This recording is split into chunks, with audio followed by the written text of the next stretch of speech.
Okay, I think we have a little bit more time to talk about one more thing, getting ready with the cut paper stencils. Okay, so the cut paper stencils are made out of this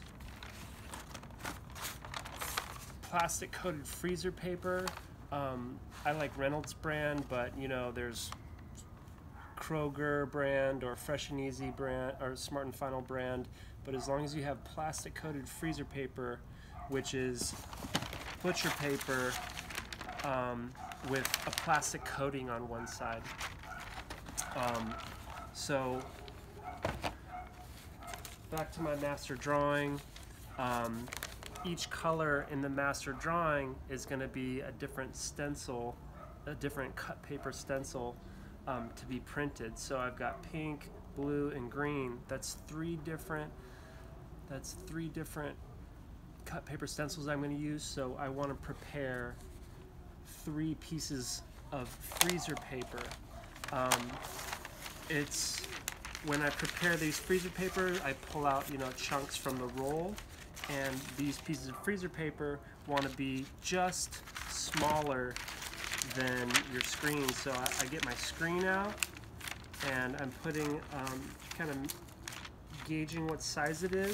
Just going to fold one size for the width and fold another side for the length, like that, and that'll give me some guidelines to make a piece of paper just smaller than the size of your screen. That's important, so you have room on the screen to tape your cut paper stencil to.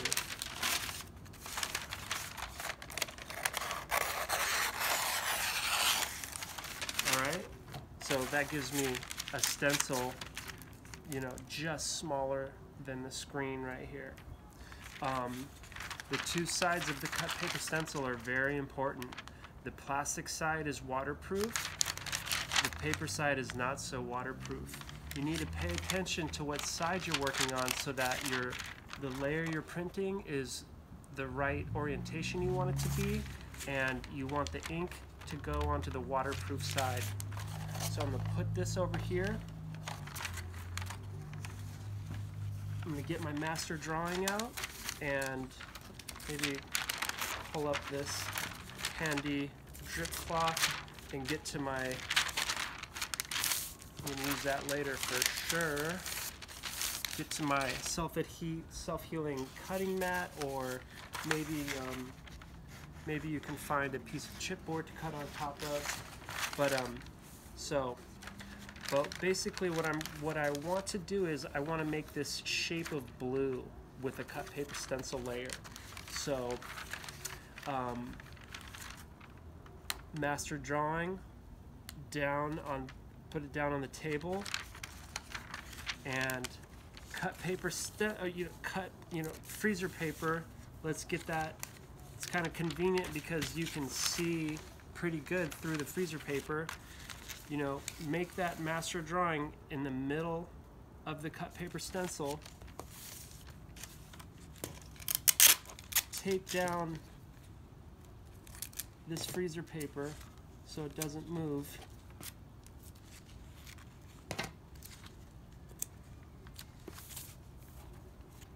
Make sure that drawing is right in the middle of that piece of freezer paper you cut down.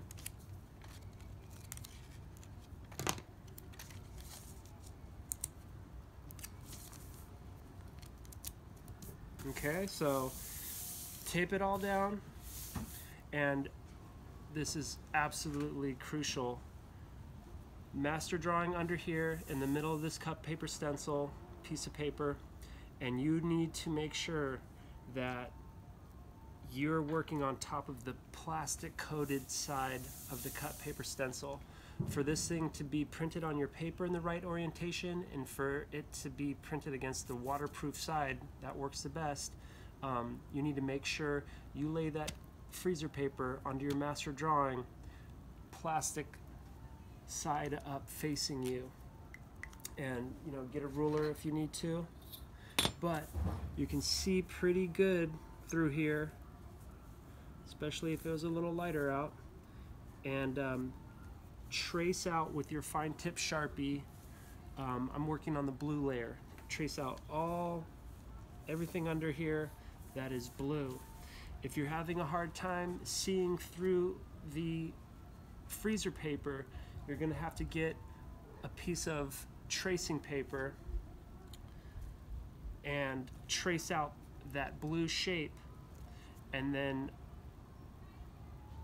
put the freezer paper on top of that tracing paper shape, and then draw it out with a fine tip Sharpie from there.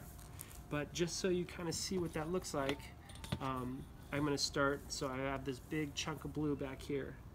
I start drawing the perimeter of that blue shape with the fine tip Sharpie.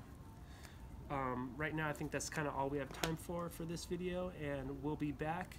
I'll talk more about the cut paper stencils, and eventually we'll get into the screen filler and drawing fluid, and then also we'll eventually getting into putting each layer back together so it's registered and everything fits perfectly so you can make a nice addition. Alright, talk to you soon. Take care.